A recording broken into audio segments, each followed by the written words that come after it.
आजकल credit card युवाओं के बीच काफी पॉपुलर हो गया है। रिवार्ड पॉइंट्स, कैशबैक और इमरजेंसी में तुरंत पैसे मिलने की सुविधा इसे और भी आकर्षक बनाती है। लेकिन अगर समझदारी से इसका इस्तेमाल ना किया जाए तो यही क्रेडिट कार्ड आपको कर्ज के जाल में फंसा सकता है। इसीलिए अगर आप पहली बार क्रेडिट कार्ड लेने जा रहे हैं तो कुछ जरूरी बातों का ध्यान जरूर रखिए और इन गलतियों से रहें सावधान। पहली गलती, सिर्फ मिनिमम अमाउंट भरना सबसे बड़ी गलती है। लोग पूरा बिल का सिर्फ 5% ही चुकाते हैं, बाकी का 95% पे बैंक भारी ब्याज लगाता है। 36 से लेके 42% सालाना ब्याज वसूला जाता है। धीरे धीरे कर्ज का बोझ बढ़ता जाता है।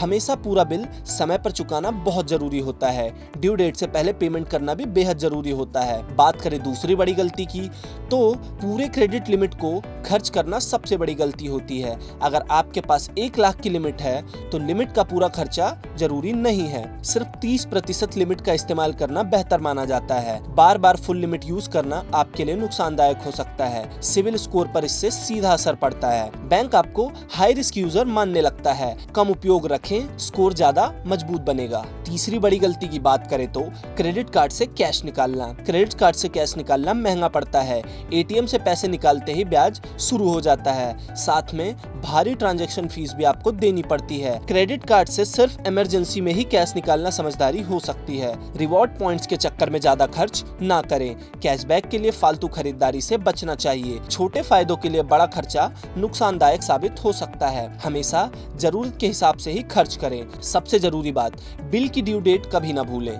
एक दिन भी देरी आपको लेट फीस और भारी ब्याज के बोझ में डाल सकती है। साथ ही इससे आपका सिविल स्कोर भी खराब होता है, जिससे आगे चलकर लोन लेने में दिक्कत आ सकती है। अब बात करें कि क्रेडिट कार्ड के लिए अप्लाई कैसे करें। आप किसी भी बैंक की वेबसाइट या मोबाइल ऐप से ऑनलाइन आवेदन कर सकते हैं या फिर बैंक ब्रांच में जाकर भी फॉर्म भर सकते हैं। इसके लिए कुछ बेसिक डॉक्यूमेंट्स चाहिए होते हैं, जैसे कि आपका आधार कार्ड, पैन कार्ड, आय प्रमाण पत्र और सैलरी स्लिप या फिर ITR और बैंक स्टेटमेंट। इसके बाद बैंक आपकी आय, क्रेडिट हिस्ट्री देखकर आपका कार्ड अप्रूव करता है। सीधी बात यह है कि क्रेडिट कार्ड एक अच्छा फाइनेंशियल टूल है, पर इसका सही इस्तेमाल ही आपको फायदे में रख सकता है। अगर आप समय पर बिल चुकाते हैं, लिमिट कंट्रोल में रखते हैं और फिजूल खर्ची से बचते हैं तो आपका क्रेडिट स्कोर और भी मजबूत रहेगा। फाइनेंशियल लाइफ भी आसान होगी। ऐसी ही और खबरों और अपडेट्स को जानने के लिए देखते रहें गुड रिटर्न्स डिजिटल।